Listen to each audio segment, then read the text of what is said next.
Hello, welcome back everyone. तो हम सीख रहे थे अकाउंटिंग ट्रांजैक्शन को रिकॉर्ड करने के rules of debit and credit. दो सेशन हम इस पर पढ़ चुके हैं ऑलरेडी। और rules of debit and credit में हमने ट्रांजैक्शन पोस्टिंग भी देखी। अभी तक हमने जो जितने भी ट्रांजैक्शंस को रिकॉर्ड किया, वो सभी ट्रांजैक्शंस को हमने रिकॉर्ड किया यूजिंग ट्रेडिशनल रूल्स। इस पर्टिकुलर सेशन में मैं आपको मॉडर्न रूल्स से भी इंट्रोड्यूस करवाना चाहूँगा और कुछ ट्रांजैक्शंस बताना चाहूँगा जो यूनिक इन नेचर है, थोड़े डिफरेंट है, मतलब उनको स्पेशली एड्रेस करना पड़ेगा। इसके बाद हम एक्चुअल क्वेश्चंस की प्रैक्टिस पे आ जाएंगे। इससे पहले आपके पहले वाले वीडियोस अच्छे से देखे हुए होने चाहिए और उसमें दिए हुए क्वेश्चंस और उसमें दिए हुए ट्रांजैक्शंस से सिमिलर ट्रांजैक्शन की बहुत प्रैक्टिस होनी चाहिए। नहीं तो अगर आप वो किए बिना ये वीडियो देखने आ गए हैं तो कंफ्यूजन होना स्टार्ट हो जाएगा अब से, ठीक है ना।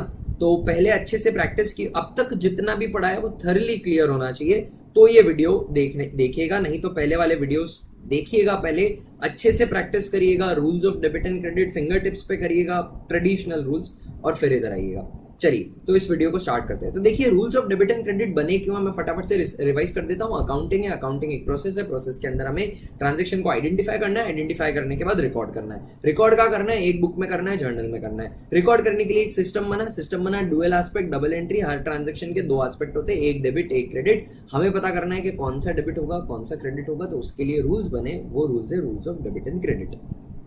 Rules of debit and credit के अंदर हम पता लगाते हैं कि क्या डेबिट होगा क्या क्रेडिट होगा। तो ट्रेडिशनल रूल्स है और मॉडर्न रूल्स है। ट्रेडिशनल रूल के अंदर क्या होता है कि तीन रूल है, रियल, पर्सनल, नॉमिनल। सीखा है हमने sir, real, personal, nominal. Real debit what comes in, credit what goes out. Personal debit the receiver, credit the giver. Nominal debit all losses and expenses, credit all gains and incomes. ये सीखा है हमने। Personal account के बारे में मैं अब तक बातें बहुत करता आ रहा था कि तीन तरह के थे, पर मैंने अभी तक बताया नहीं था। अभी मैं बता देता हूँ, पर्सनल अकाउंट तीन तरीके के होते हैं। वैसे ट्रांजेक्शन कर करके आप सीखे होंगे, पर फिर भी मैं अभी वापस दोहरा देता हूं, प्रॉपर्ली एक्सप्लेन कर देता हूं। पर्सनल अकाउंट तीन तरीके के होते हैं। क्या? एक natural person, human beings.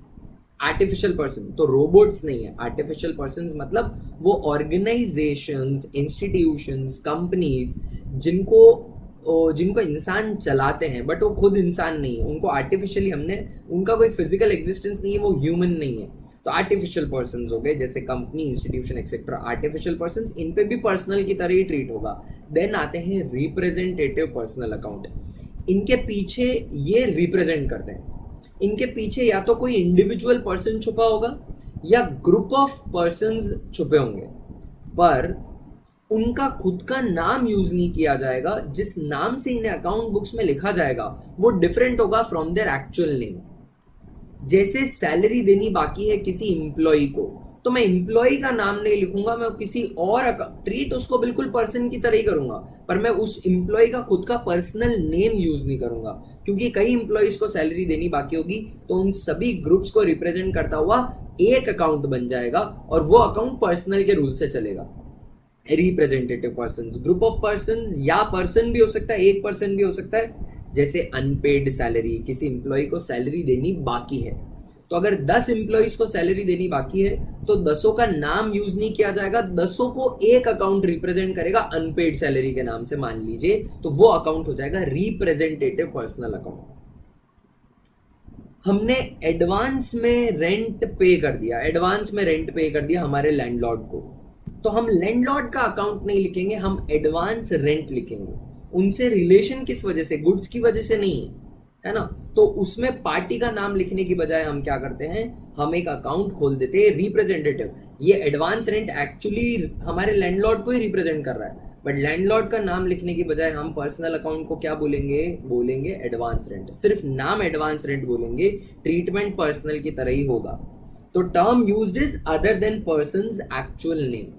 Representative personal account ये ग्रुप को रिप्रेजेंट करने में हेल्प करता है। एक एक का नाम लिखने की बजाय पूरे ग्रुप को एक ही अकाउंट में डाल दो, क्योंकि सिमिलर नेचर है, सिमिलर तरह का ट्रांजैक्शन है, तो सारे ट्रांजैक्शन को क्लब करके एक एंट्री डाल दो। अकाउंटिंग में मटीरियलिटी का बहुत ध्यान रखा जाता है। जितने ट्रांजैक्शन रिकॉर्ड कम करे जाएं उतनी कोशिश की जाती है। इंपॉर्टेंट ट्रांजैक्शन को लिखा जाता है, वो इंफॉर्मेशन लिखी जाती है जिससे डिसीजन पे इंपैक्ट आए। अननेसेसरी इंफॉर्मेशन को इंक्रीज नहीं किया जाता, क्योंकि अकाउंट बुक्स अगर लेंदी हो गई तो उनका पर्पस डिफीट हो जाएगा, उससे मीनिंगफुल इंफॉर्मेशन ही नहीं निकलेगी। ये थे हमारे क्या ट्रेडिशनल रूल्स। मैंने ट्रेडिशनल रूल के अंदर पर्सनल अकाउंट में आपको समझा दिया रियल एक्चुअल ह्यूमन बीइंग वाला पर्सन, आर्टिफिशियल पर्सन और रिप्रेजेंटेटिव पर्सन। अब मैं आता हूँ मॉडर्न रूल पे। मॉडर्न रूल भी बने किस लिए हैं? यही पता करने के लिए कि डेबिट क्या होता है, क्रेडिट क्या होता है। ये नहीं भी आते हो तो भी जर्नल एंट्रीज जीवन भर डल जाती, कोई तकलीफ नहीं। इनको आने से कोई स्पेशल एंट्री नहीं डल रही, इनसे कोई नई एंट्री नहीं डल रही। ये सिर्फ रूल्स ही हैं जर्नल एंट्री पास करने के, अकाउंटिंग ट्रांजैक्शन को रिकॉर्ड करने के। इसमें कुछ भी नया नहीं है, इससे एंट्री अलग नहीं डलेगी। मॉडर्न रूल से एंट्री पास करो, ट्रेडिशनल रूल से एंट्री पास करो, सेम अकाउंटिंग एंट्री ही डलेगी। बस मॉडर्न रूल्स एक नई अप्रोच है एंट्री को पास करने की। मॉडर्न रूल समझते हैं। देखिए, अकाउंटिंग के अंदर कोई भी अकाउंट हो, कोई भी अकाउंटिंग के अंदर जितने भी अकाउंट आएंगे, जितने भी एस्पेक्ट आते हैं, फिर उन एस्पेक्ट्स को हम क्या करते हैं, रिकॉर्ड करते हैं। जितने भी एस्पेक्ट्स आएंगे वो सभी एस्पेक्ट्स 5 घरानों में बट जाते हैं, और यूं कहूं असल में 4 में ही बटते हैं। ठीक है? Asset, expense, losses, income, gains, revenue, liability, capital. ये हो गए 5। अब कैपिटल को लाइबिलिटी भी कह सकते हैं। कैपिटल और लाइबिलिटी तो एक ही बात है। कैपिटल और लाइबिलिटी तो एक ही बात है ना। Capital is an Insiders liability, separate entity concept. Business का ओनर बिजनेस में जो पैसा लगाता है वो बिजनेस के लिए क्या है, लाइबिलिटी है। तो कैपिटल को बाकी लाइबिलिटियों की तरह भी ट्रीट कर सकते हैं। तो मॉडर्न रूल्स 3 डिफरेंट डिपार्टमेंट बांटने की बजाय आपको ये बताता है कि क्या डेबिट होगा, क्या क्रेडिट होगा। यही बताना है रूल को, rules of debit and credit को क्या बताना है, क्या डेबिट होगा, क्या क्रेडिट होगा। तो इसने सिंपल सा किया, देखना समझना। एसेट, एक्सपेंस और लॉसेस। क्या बोला? एसेट, एक्सपेंस और लॉसेस अगर बढ़े तो डेबिट कर दो, कम हो तो क्रेडिट कर दो। बढ़े तो डेबिट कर दो, कम हो तो क्रेडिट कर दो। कैश बढ़ रहा है मतलब बिजनेस में आ रहा है। बिजनेस में आ रहा है माने रियल के रूल से डेबिट व्हाट कम्स इन, तो क्या हो जाएगा, डेबिट हो जाएगा। तो ये भी तो यही बोल रहा है। ये बोल रहा है अगर बढ़े एसेट तो डेबिट कर दो, एक्सपेंस बढ़े डेबिट कर दो, लॉसेस बढ़े डेबिट कर दो, कम हो क्रेडिट कर दो। कैश कम हुआ, बिजनेस से गया, credit what goes out, credit कर देंगे। Income, revenue, gains, liability, capital बढ़े तो क्रेडिट कर दो, घटे तो डेबिट कर दो। मॉडर्न रूल्स खत्म हो गए। लाइबिलिटीज, रेवेन्यू, गेन्स, कैपिटल बढ़े तो क्रेडिट, घटे तो डेबिट, बात खत्म। ये थे मॉडर्न रूल्स। इनसे भी क्या होगा, जर्नल एंट्री डलेगी। ये मॉडर्न रूल्स की हम कभी कभी यूज करेंगे एंट्री को समझने में, हमारी कन्वीनियंस के लिए, हमारी ईज ऑफ यूज के लिए। बाकी जर्नल एंट्री का ट्रैकिंग तो हम हमेशा रियल पर्सनल नॉमिनल से ही चलेंगे, क्योंकि हमने उसी से प्रैक्टिस करी है अभी तक। चलिए एक और बात मैं बता दूं आपको। अगर नॉर्मल बैलेंस की बात की जाए, नॉर्मल बैलेंस पूछे कोई कि इसका नेचर क्या होता है, डेबिट होता है या क्रेडिट होता है, तो नॉर्मल बैलेंस एसेट एक्सपेंस का डेबिट होता है, इनकम लाइबिलिटी का क्रेडिट होता है। इनका ओरिजिन हमेशा डेबिट से होगा। एसेट एक्सपेंस का ओरिजिन डेबिट बैलेंस से होगा, फिर भले ही ये क्रेडिट हो सकता है भविष्य में कम होने के लिए, पर इनका नॉर्मली कभी बैलेंस निकलेगा तो वो डेबिट निकलेगा, और इनकम और लाइबिलिटीज का क्रेडिट निकलेगा, कैपिटल का क्रेडिट निकलेगा। मॉडर्न रूल्स की सिंपल सी बात है, एसेट एक्सपेंस बढ़े तो डेबिट, घटे तो क्रेडिट। इनकम लाइबिलिटी बढ़े तो क्रेडिट, घटे तो डेबिट, दैट्स इट। चलिए अब मैं आपको कुछ और यूनिक ट्रांजैक्शंस दिखाता हूं जो अभी तक देखे उनसे अलग अकाउंटिंग ट्रांजैक्शन, उनको रिकॉर्ड करने में हम मदद लेंगे मॉडर्न रूल्स की। मॉडर्न रूल्स की मदद लेंगे, मॉडर्न रूल भी समझ में आ जाएंगे। और ये जितना भी आप स्क्रीन पे अभी देख पा रहे हैं ये सभी रिप्रेजेंटेटिव पर्सनल अकाउंट है। क्या है? रिप्रेजेंटेटिव पर्सनल अकाउंट है।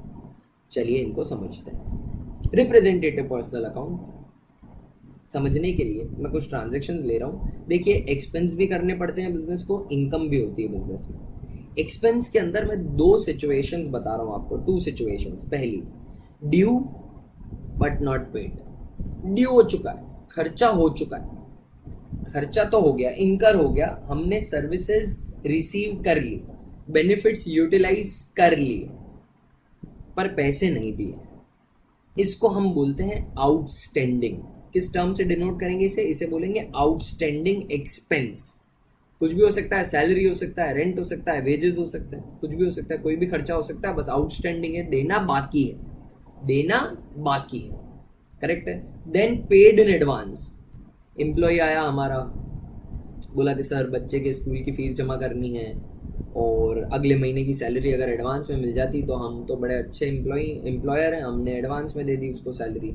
तो उसने काम नहीं किया है, अभी तक सर्विसेज प्रोवाइड नहीं करी है, पर मैंने उसे एडवांस में ही सैलरी पे कर दी, एडवांस में दे दिया, खर्चा कर दिया हमने। खर्चा एक्चुअली हुआ नहीं, खर्चा तब होगा जब वो काम करेगा, अभी तो मैंने उसे उधार दे दिया एडवांस में। तो इसको बोलते हैं prepaid expense, prepaid expense, correct बात है। फिर इनकम, इनकम में क्या है, अर्न कर ली मैंने काम कर लिया, मैंने सर्विसेज प्रोवाइड कर दी, मैंने काम करके दे दिया, है ना।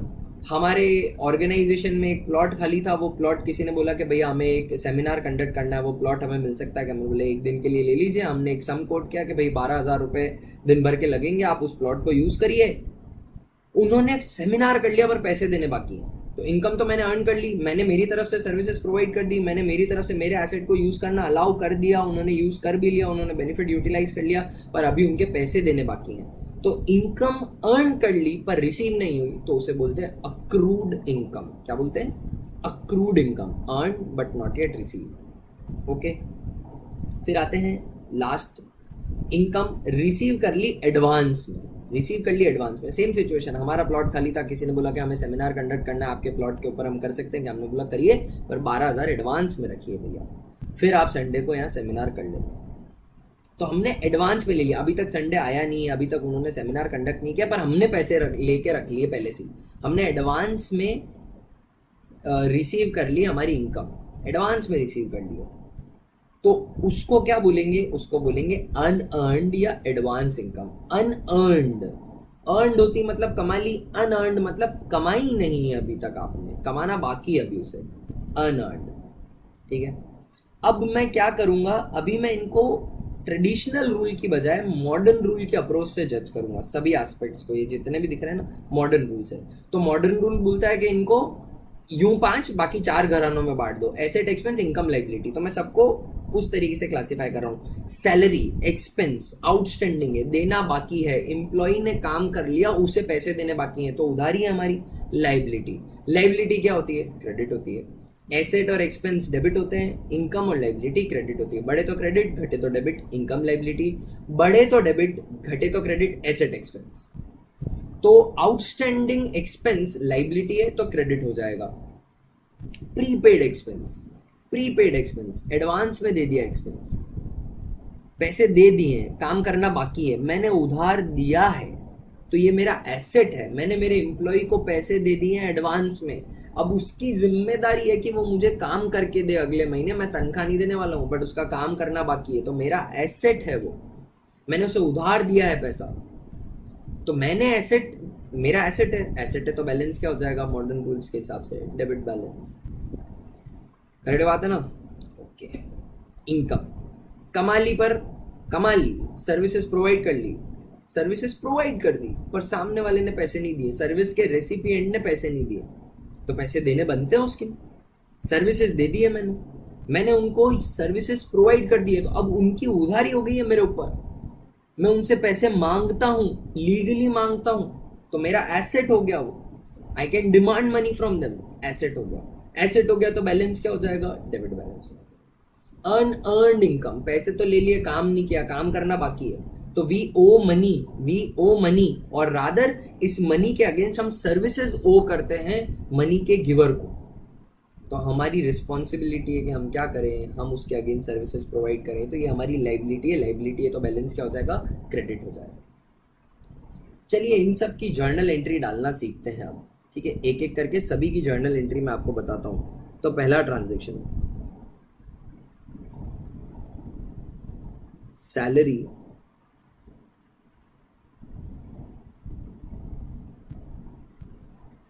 ड्यू टू एम्प्लॉइज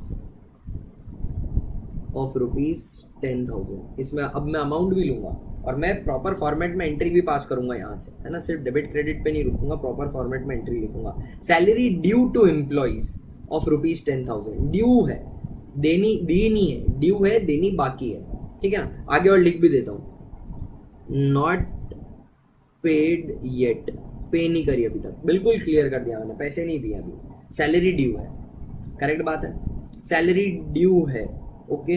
तो एक एस्पेक्ट हो गया हमारा क्या, एक एस्पेक्ट हो गया सैलरी। सर सैलरी क्यों लिख रहे हो, देनी तो बाकी है, कोई फर्क नहीं पड़ता, देनी बाकी है, उससे खर्चा हो गया ना तो रिकॉर्डिंग हो जाएगी। कॉन्सेप्ट होता है एक कॉन्सेप्ट होता है। चलिए ये कॉन्सेप्ट, सबसे पहले तो ये कॉन्सेप्ट समझ लीजिए आप। अब ये कॉन्सेप्ट आ चुका है तो इस कॉन्सेप्ट को समझना तो बहुत जरूरी है, अति आवश्यक। एक अकाउंटिंग कॉन्सेप्ट, अभी तक मैंने आपको बताया सेपरेट एंटिटी, एक अकाउंटिंग कॉन्सेप्ट। अभी एक और कॉन्सेप्ट बता रहा हूं, यह है accrual concept. Accrual concept, accrual concept क्या बोलता है, इनकम एंड एक्सपेंसेस। इनकम अगर अर्न कर ली, कमा ली, पैसे आना से कमाना दोनों अलग बातें। पैसे तो पहले भी आ सकते हैं, कमाते हुए भी आ सकते हैं, कमाने के बाद भी आ सकते हैं। कमाना मतलब आपने सर्विसेज प्रोवाइड कर दी, आपने आपकी रिस्पॉन्सिबिलिटीज ऑफ कॉन्ट्रैक्ट फुलफिल कर ली, तो आपने अर्न कर ली, इनकम अर्न। एक्सपेंसेस इंकर्ड, खर्चा हो गया, सर्विस प्रोवाइडर ने आपको सर्विसेज प्रोवाइड कर दी, एम्प्लॉय ने काम कर लिया, ये कर लिया, मतलब ड्यू हो चुकी है, पैसे देने बाकी है, ठीक है ना। तो इनकम अर्न हो चुकी है और एक्सपेंसेस इंकर हो चुके हैं, तो इनको रिकॉर्ड कर लेना है आपको बुक्स ऑफ अकाउंट्स में, रिगार्डलेस ऑफ कैश। कैश दिया नहीं दिया उससे कोई फर्क नहीं पड़ता, कैश दिया नहीं, कैश आया नहीं, उससे कोई फर्क नहीं पड़ता।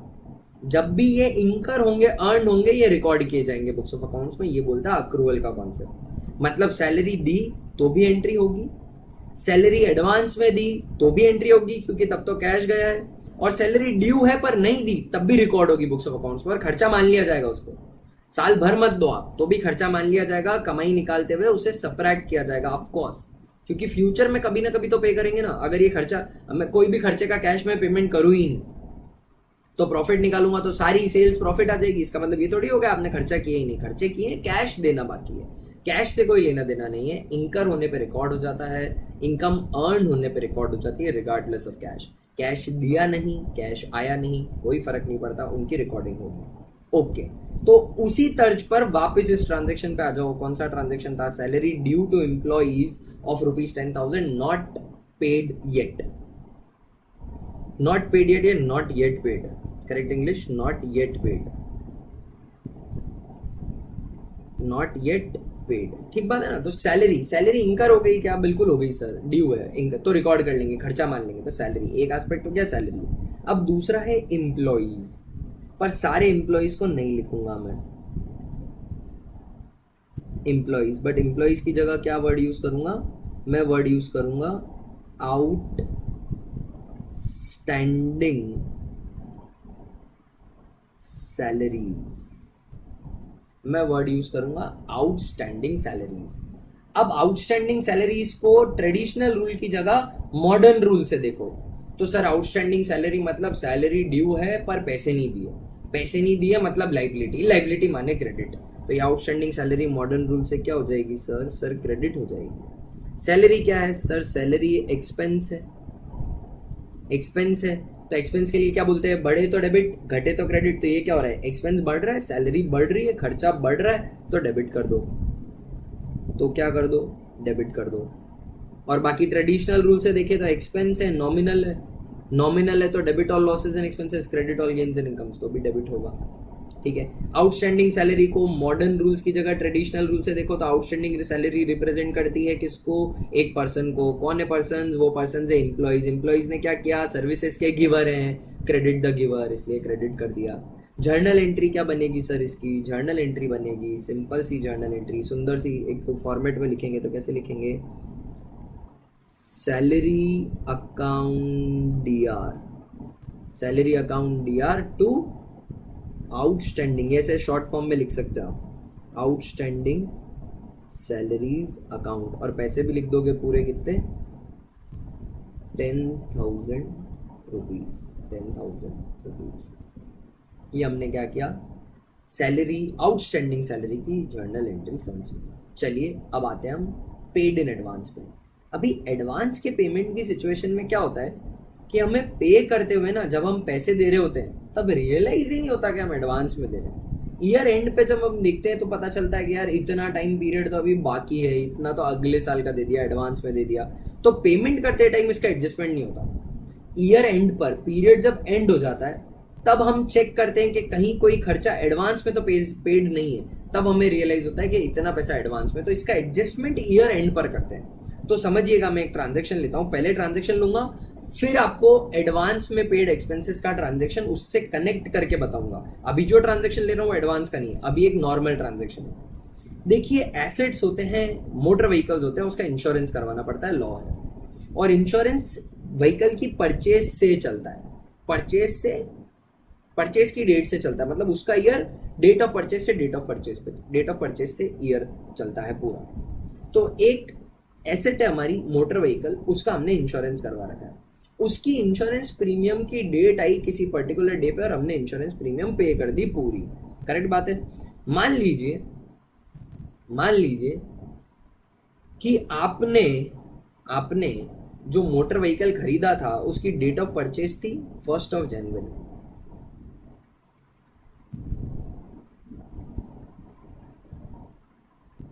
डेट ऑफ परचेज क्या है?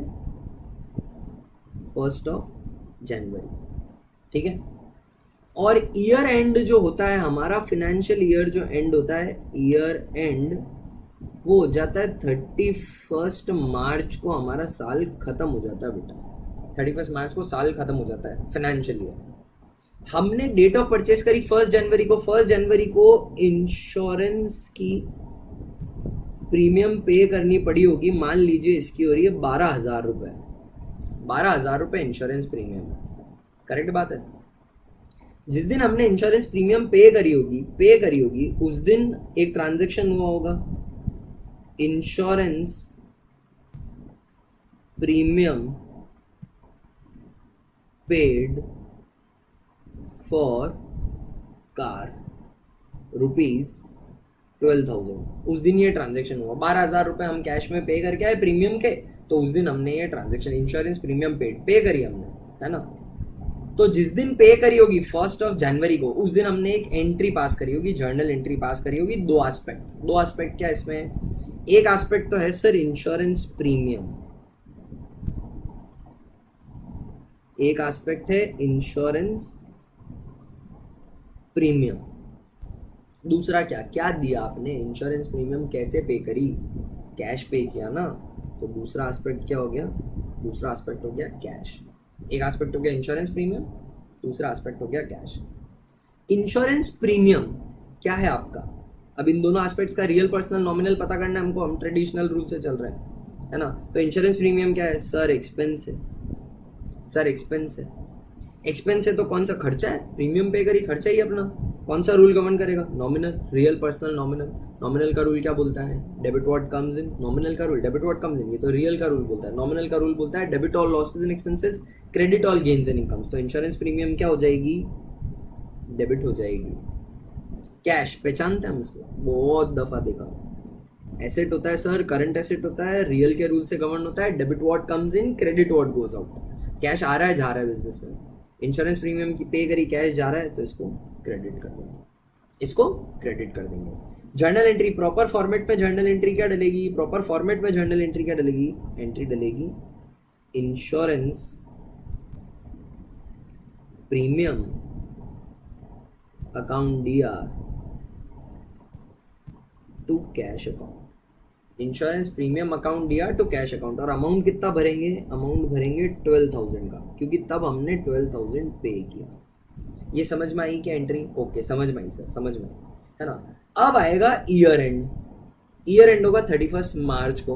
31 मार्च को हम अकाउंटेंट बैठ के बुक्स ऑफ अकाउंट चेक करेंगे, तो हम देख रहे होंगे, है ना, डॉक्यूमेंट्स देख रहे होंगे, तो पता पड़ेगा कि इंश्योरेंस प्रीमियम का एक पर्ची मिलेगी, पेमेंट की रिसिप्ट मिलेगी।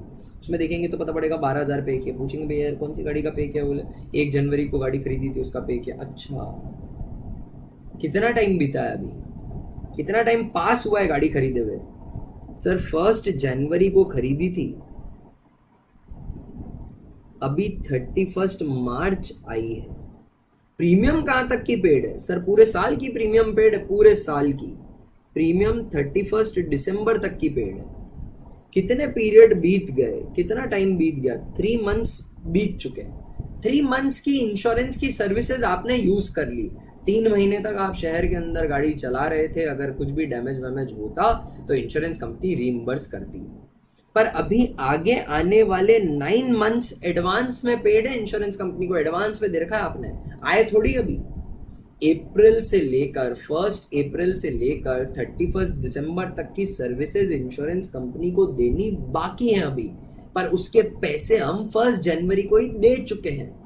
तो 31 मार्च को स्क्रूटनी ऑफ अकाउंट्स में जब ये पता पड़ेगा तब हम एडजस्टिंग एंट्री पास कर देंगे, उससे पहले जरूरत भी नहीं हमें पास करने की। उस दिन हमें आइडेंटिटी, क्योंकि अगर हम ये एंट्री पास ना करें तो हम खर्चा मान लेंगे 12,000 का, जबकि खर्चा 12,000 का नहीं हुआ है, खर्चा सिर्फ 3,000 का हुआ है। इस साल इंश्योरेंस के नाम पर 3,000 रुपए का खर्चा हुआ है, जो ये 3 महीने जनवरी, फरवरी और मार्च से बिलोंग करते थे। आगे आने वाले 9 महीने एडवांस में उस खर्चे के अगेंस्ट जो सर्विसेज होंगी, उस खर्चे के अगेंस्ट जो कमाई होगी, उसको अगले साल एडजस्ट किया जाएगा। इस साल खर्चा सिर्फ 3,000 का ही लिखना है। इसीलिए मैं क्या करूंगा, ऑन 31 मार्च जान करके लिख रहा हूँ 31 मार्च, पहली बार लिखा मैंने। क्यों? क्योंकि ये ईयर एंड पर किया जाता है, एडजस्टिंग एंट्री होती है। ऑन 31 मार्च हमें पता चला इंश्योरेंस पेड इन एडवांस ₹9,000। अच्छा, ये समझ में आएगा कैसे हुआ? एडवांस 9,000 कैसे हुआ? वेरी सिंपल, 12,000 पे किया है फॉर 12 मंथ्स, तो 1 मंथ का कितना हुआ?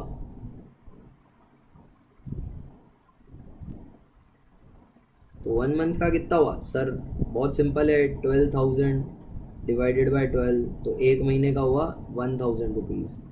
तो 9 मंथ्स कैसे? 9 मंथ्स 1 अप्रैल से लेकर 31 मार्च तक, ये जो 9 मंथ्स हैं ये एडवांस हैं, प्रीपेड हैं। इसका अमाउंट कितना होगा सर? 1,000 इंटू 9,000 होगा। आप डायरेक्टली भी कर सकते थे, 12,000 डिवाइडेड बाय 12, तो 1 महीने का आया, इंटू 9 किया तो 9 मंथ्स का आ गया 9,000। ठीक है ना, जिसकी जितनी बढ़िया मैथ्स। तो 9,000 हमें पता चला कि एडवांस है। On 31 March year and insurance paid in advance 9,000। अब इसकी एंट्री बुक करनी है हमें, तो इसकी एंट्री कैसे बुक की जाएगी ये एक्सप्लेन कर रहा हूं मैं आपको अभी। इसकी एंट्री कैसे बुक करी जाएगी ये एक्सप्लेन कर रहा हूं अभी। देखो, insurance paid in advance, insurance paid in advance, तो एक तो आप पहले इंश्योरेंस को डेबिट कर चुके हो, अब उसे एडजस्ट करने की जरूरत है। तो एक तो हो जाएगा इंश्योरेंस एस्पेक्ट, एक क्या हो जाएगा? इंश्योरेंस। इंश्योरेंस को आप 12,000 पे डेबिट कर चुके हो, पहले 12,000 का खर्चा मान चुके हो, करेक्ट है ना? बट है क्या 12,000 का खर्चा? सर नहीं सर, 12,000 का खर्चा नहीं है, 3,000 का ही खर्चा है। 9,000 का खर्चा अभी कैसे मान ले? 9 महीने यूज कर में लेंगे, गाड़ी को चलाएंगे तब मानेंगे खर्चा, तब क्लेम लग जाए, क्या हो जाए कुछ नहीं पता अभी। तो ये 9 महीने का आपने सर्विसेज यूटिलाइज नहीं करी, एडवांस में पकड़ी, तो वो इंश्योरेंस पहले डेबिट किया हुआ है, उसको एडजस्ट करना बाकी है यहाँ पे। और दूसरा क्या, अभी आपको रियलाइज हुआ कि आपने एडवांस में इंश्योरेंस पे कर रखा है, तो इसको मैं एक वर्ड यूज कर रहा हूं, prepaid insurance. Prepaid insurance, prepaid insurance ना इंश्योरेंस कंपनी को रिप्रेजेंट कर रहा है बेसिकली, अगर आप ट्रेडिशनल रूल से सोचे तो। बट मॉडर्न रूल से सोचे तो प्रीपेड इंश्योरेंस, ऊपर मैंने चार्ट प्रिपेयर किया था एक सुंदर सा, प्रीपेड इंश्योरेंस, प्रीपेड एक्सपेंस है यानी एडवांस में पैसे दे रखे, सर्विसेज यूज करनी बाकी, माने एसेट, एसेट माने डेबिट होगा। तो मॉडर्न रूल से बात करें तो ये क्या हो जाएगा? ये डेबिट हो जाएगा। अब इंश्योरेंस को मॉडर्न रूल से ही सोचा, ट्रेडिशनल रूल से कंफ्यूज हो जाओगे, मॉडर्न रूल से सोचा। इंश्योरेंस एक्सपेंस था, एक्सपेंस 12,000 का बुक था, 12,000 का आपने लिख दिया था, पर है क्या 12,000 का? नहीं सर, कम करना है उसे। एसेट एक्सपेंस लॉसेस, बढ़े तो डेबिट, घटे तो, इस इंश्योरेंस को आपको कम करना है, तो कम करे तो क्या करना पड़ेगा? आपको क्रेडिट करना पड़ेगा। एक्सपेंस को कम करना था इसलिए क्रेडिट कर दिया। जर्नल एंट्री क्या डलेगी? जो प्रॉपर जर्नल एंट्री डलेगी वो डलेगी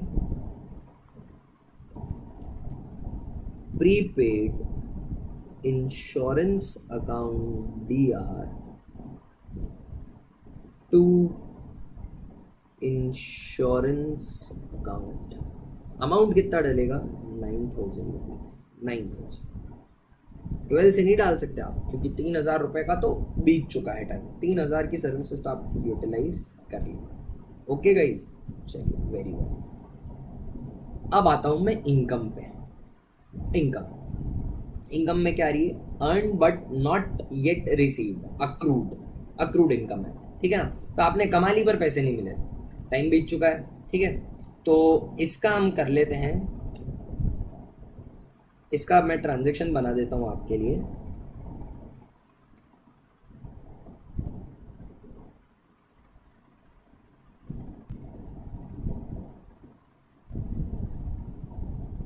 interest accrued on investment of ₹100। आपने कहीं पैसा इन्वेस्ट किया हुआ था और उस पर आपने 100 रुपए कमा लिए, पर आपको वो ब्याज मिला नहीं अभी तक। कमा लिया आपने, टाइम बीत गया, ब्याज देने की तारीख चली गई, पर अभी तक आपको ब्याज मिला नहीं, तो ये इंटरेस्ट हो गया अक्रूड। पैसे आए क्या? नहीं आए, पैसे नहीं आए। तो दो एस्पेक्ट, अक्रूवल कॉन्सेप्ट भी ध्यान में रखना है कि अगर कमा लिया है तो इनकम रिकॉर्ड कर लेनी है, पैसे आए नहीं आए उससे फर्क नहीं पड़ता। तो एक एस्पेक्ट तो हो जाएगा इंटरेस्ट में आपको याद हो तो मैंने बात कही थी कि पेड भी होता है, रिसीव्ड भी होता है। तो यहाँ पे रिसीव्ड है तो इसके आगे रिसीव्ड लिख दो, ताकि कंफ्यूजन ना रहे कि कौन से की बात हो रही है। तो इसको लिख दिया मैंने इंटरेस्ट रिसीव्ड, ठीक है। क्या हुआ? क्या इंटरेस्ट मिला है क्या कैश में? नहीं मिला सर, नहीं मिला। तो क्या हुआ है? अक्रूड हुआ है। तो टर्म यूज करो ना, अक्रूड इंटरेस्ट। मॉडर्न रूल से सोचेंगे, कन्वीनियंटली समझ में आ जाएगा। अक्रूड इंटरेस्ट, कमा लिया पर रिसीव नहीं हुआ। कमा लिया, एसेट है मेरी, एसेट है तो बैलेंस क्या हो जाएगा सर? डेबिट हो जाएगा। कर दिया डेबिट लो। इंटरेस्ट रिसीव, अर्न कर लिया क्या सर? रिसीव्ड क्यों लिख रहे हो? रिसीव नहीं हो उससे फर्क नहीं पड़ता, रिसीवेबल भी रिसीव्ड। आपको करना क्या है, इंटरेस्ट आपने कमा लिया है, कमाने वाले इंटरेस्ट को रिसीव्ड वर्ड यूज करते हैं। कैश में आएगा, मैं जब तक ट्रांजेक्शन में कैश यूज नहीं कर रहा हूं, दैट इज एन इंडिकेटर के कैश नहीं आया है। इंटरेस्ट रिसीव्ड का मतलब ये नहीं कि सही में रिसीव कर लिया, इसका मतलब ये, इसको इस तरीके से कंस्ट्रक्ट करिए कि कमाया है, ठीक है ना। अगर सही में रिसीव किया होता तो कैश डेबिट हो रहा था, वो नहीं हो रहा है तो अकाउंट्स वाले को खबर पड़ जाएगी कि कैश नहीं आया है, ये अभी अक्रू ही हुआ है। बट इंटरेस्ट अर्न कर लिया क्या सर? अर्न तो कर लिया। ये क्या है? आपकी इनकम है क्या? हाँ इनकम है। इनकम में तो कौन सा रूल गवर्न करेगा? नॉमिनल का रूल क्या बोलता है? Credit all gains and incomes, तो क्रेडिट कर दो सर। एक बार मॉडर्न रूल से ऐसे ही तो मॉडर्न रूल तो इनकम में तो क्या, बढ़े तो क्रेडिट, घटे तो डेबिट। तो इनकम बढ़ रही है, ये इनकम बढ़ रही है, इसलिए मैंने इसे क्रेडिट कर दिया। प्रॉपर जर्नल एंट्री क्या डलेगी? प्रॉपर जर्नल एंट्री डलेगी अक्रूड इंटरेस्ट अकाउंट DR, मैं यहां डाल देता हूं, accrued interest account DR to interest received account, और अमाउंट 100 रुपीज का भर दूंगा। ये स्पेस कम थी तो थोड़ा सा रफ से किया है। आई होप आपको ये एंट्री समझ में आई। ये अभी हमने इंटरेस्ट अक्रूड और इन्वेस्टमेंट का ट्रांजैक्शन भी देखा। चलिए अब आगे और वाले ट्रांजैक्शन भी देखते हैं ना। तो वो टेबल बनी हुई थी, उसके अंदर अक्रूड हो गया, अभी अनअर्न्ड बाकी है, लास्ट अनअर्न्ड बाकी है। अनअर्न्ड मतलब कमाया नहीं पर पैसे मिल गए। तो ये भी ईयर एंड पे रियलाइज होगा। एक बार तो आपको पैसे मिल जाएंगे, फिर ईयर एंड पे आप इवेल्युएट करोगे तो आपको पता चलेगा कि अरे यार इतना तो एडवांस था, ठीक है ना। तो सेम एग्जाम्पल लेता हूं मैं, आप समझना, एक एग्जाम्पल बताता हूं पूरा।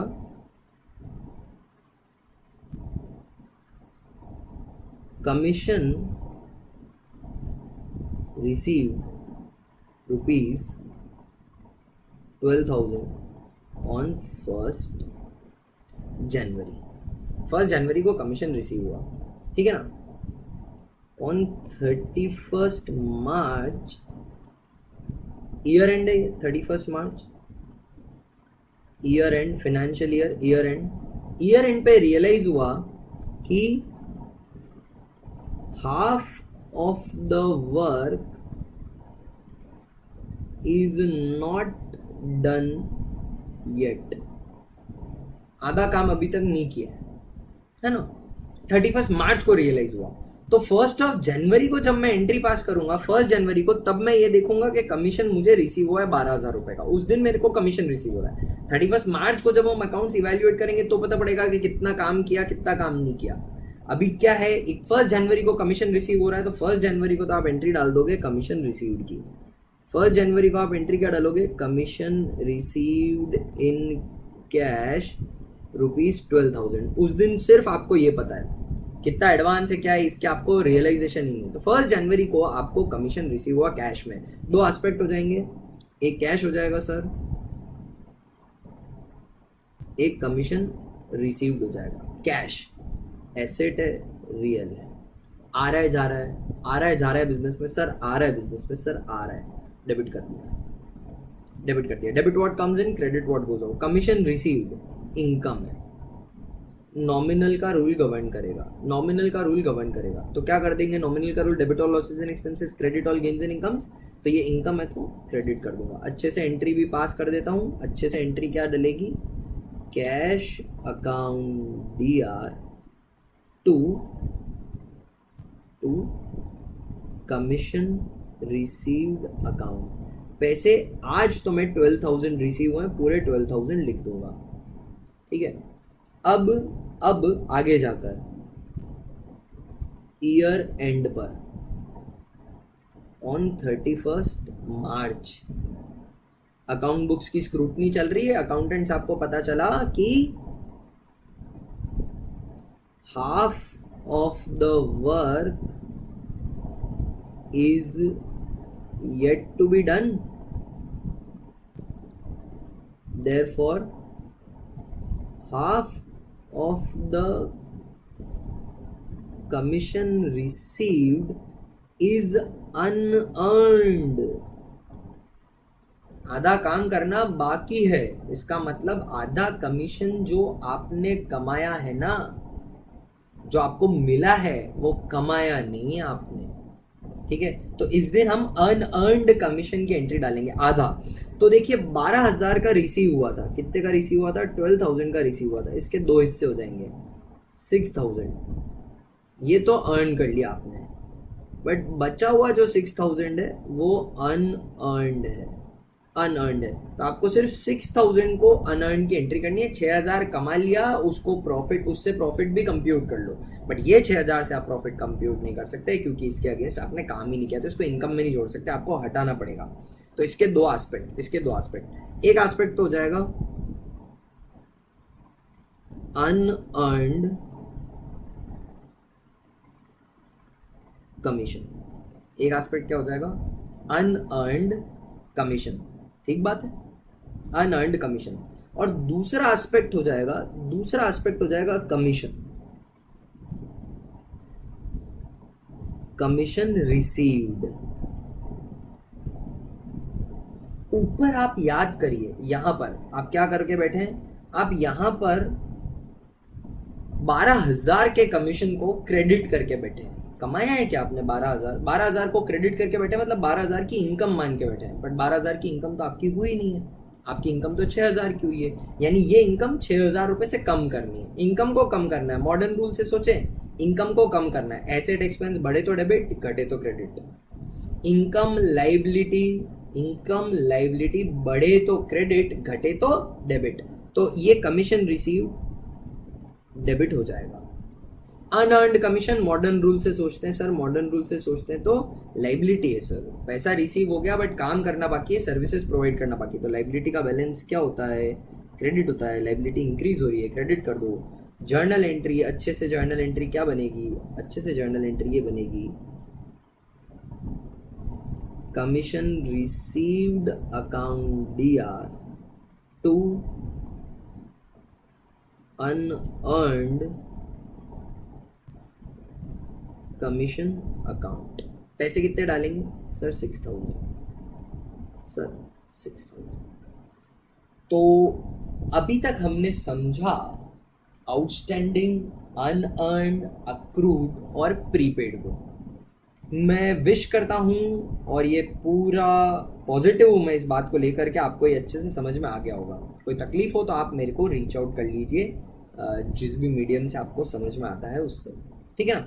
तो ये थे रिप्रेजेंटेटिव पर्सनल अकाउंट, और ये इस वीडियो में हमने समझा कि इनकी किस तरीके से जर्नल एंट्री करते हैं। हमने मॉडर्न रूल्स भी समझे और traditional rules of debit and credit भी समझे। हमने समझा कि पर्सनल अकाउंट के कितने टाइप्स होते हैं। मॉडर्न रूल्स की मदद से कुछ अकाउंटिंग ट्रांजेक्शन भी सीखे।